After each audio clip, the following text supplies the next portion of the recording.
What's up everybody, welcome back to the channel. Limitsbreak here. Today we are doing a Stellar Crown tier list, and Stellar Crown is only a few days away. Releases on September 13th, and before I go and start opening these packs up, I typically have made it a consistent thing now where I do a tier list a few days beforehand. Now of course naturally I want to hammer some things home. There are a million tier lists on YouTube and there are a million YouTubers, but my opinion is the only one that is right. It is absolute and must be taken as such. And if you don't know what sarcasm is, then the world's going to be really rough for you.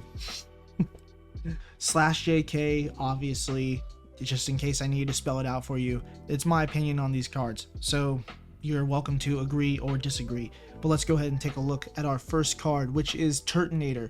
Now, obviously, I've seen some of these cards in Japanese before, so it might not come as much of a surprise.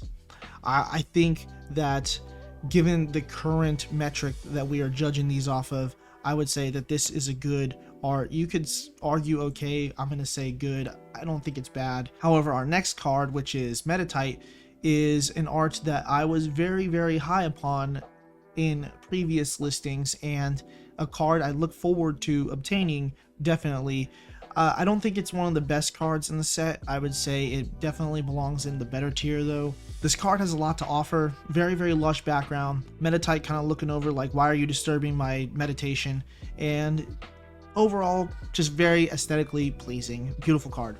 Next up we have Archulodon, which is the evolution of Duraludon. I don't know when Duraludon even came out, and I definitely did not know that it had an evolution up until now. I don't know if this is like a relatively new thing that they just added, so say what you will about that. Overall, I think the card is okay, and you know, obviously it's giving Dipplin, you know, candy apple vendor vibes, except for it doesn't quite make as much sense to me. But outside of that, the artwork is cool. I would say it's okay. Now, the next one I believe is Hydrapple, and this is just a regular full art. You know how I feel about full arts. They're all kind of meh. Even the better ones are still kind of meh. So in terms of what we're working here with art rares, you know, I like the card. I think it's actually relatively nice, but they're always gonna just kind of be meh to me. Now we have our Fruity Pebble Cinderace, and outside of all the sparkling doodads going on here and the crowns, I still think that these cards are kind of meh as well. And of course, even though I'm more partial to Lapras as a Gen 1 through 3 lover, being slightly older, it's still kind of whatever. I'm gonna put it in the same tier as meh. Now we got a lot going on with this card. With Galvantula, same deal. When it comes to the Dash Bun full art, definitely not feeling this one. It's not as terrible as some in the past, but if those other cards are meh, then we might as well just throw it into Burn It, because I like my buns a little extra crispy. Next is Medicham, which, you know, King of Aura here, charging up with, I don't know, Future Sight, Focus Punch. Not sure what's going on in this picture, but it's meh. It's always going to be meh. Full arts are meh. Honestly, I forgot this card existed in the set. I thought we put it in Burn It and we moved on, but of course I have to revisit this as well. It's going right back where it was previously. Throw it away, trash it, burn it. Now this next card, I don't know this guy's name off the top of my head, so forgive me, but overall I actually kind of like the cloudy, you know, beard style and hairstyle that's going on here. I don't know how to properly explain it, but I will say that I think the card is actually okay. Now we come up to our Secret Illustrator rare, Galvantula, and this is a certified banger. This is a badass card, and I would have to say that this is at minimum going into the better tier for me. I would even go as far to say it's definitely one of the best cards in the set. Yes, I do remember this card. Captain Planet head ass, Sorcerer's Stone head ass. This card is, it's okay, you know, I throw it into good if I can find it. Where's it at? Next up we have the Golden Turtle, and you can slap a fresh coat of paint on it. It's still the exact same thing. It's going into meh. I do like it, but in terms of everything that we have to work with here, it doesn't keep up. Now we have the Joltik illustrator art, and this is obviously a very nice card. I would throw it into good. I think that's fair, with the evolution being even higher up on the list. I don't want to put this card into better. Now this card is crazy. This turtle card, I don't know if this is gonna end up being the best or most expensive card in the set, but I do find it rather beautiful. And I'm pretty sure I said something along the lines of the same thing the previous time I talked about it. Definitely one of the best cards in the set. The colored borders add a lot of touch to, you know, with like the fractured glass kind of thing going here. It adds a lot to like almost like a semi-mosaic approach that you have going on in the background. And if it sounds like a bunch of word salad that just came out of my mouth, I apologize. I'm trying my best to describe what the hell is going on in this card, but it is definitely one of the best cards in the set. Now, one of my favorite cards from the set is the Secret Illustrator Rare Hydrapple. This ancient hieroglyphic type card, I think, is just, it's a beautiful work of art.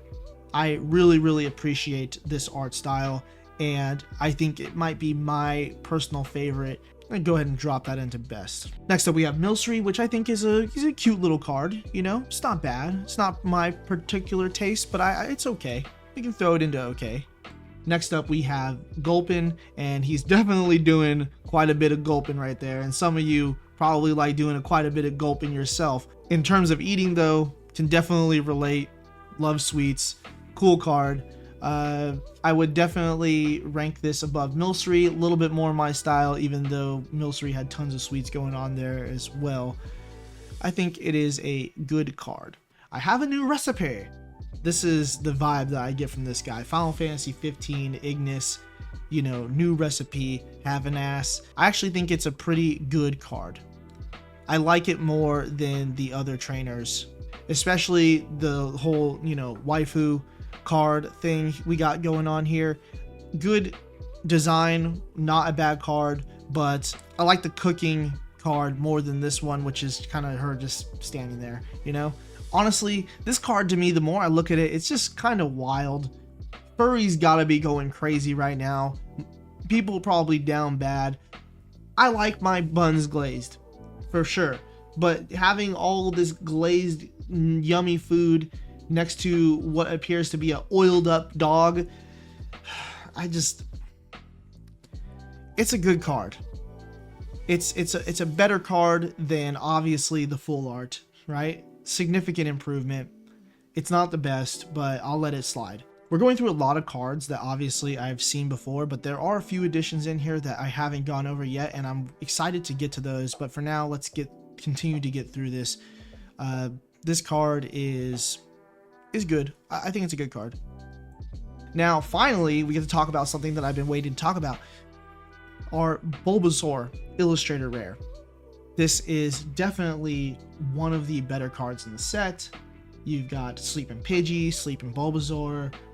The Pidgey looks like it's about to either land and go to sleep as well, or assault Bulbasaur, whatever, right? I don't know where exactly these cards came from, but I know that we didn't get them originally. The Charmander was a box promo for Obsidian Flames. We are now getting the Bulbasaur, and soon to go over the Squirtle. This card is definitely going into the better tier. Now, for the life of me, I cannot seem to think of this Pokemon's name right now, but this is a really cool card. I like it. I'm quickly going straight into good with this one. Now, next up is Crabominal. I understand what they were going for with this art, and you know, it's just not really doing it for me, but I get what they were trying to do, and I respect it. It's an okay card. Now, this might be the one illustrator art for me that actually goes into the best tier, because this artwork is just insane. I don't know how else to describe this edgy, futuristic, lightning. The glazing is real. Like, I'm glazing this card more than the dash button was glazed. It's going into best. It's one of the best cards in this set for sure.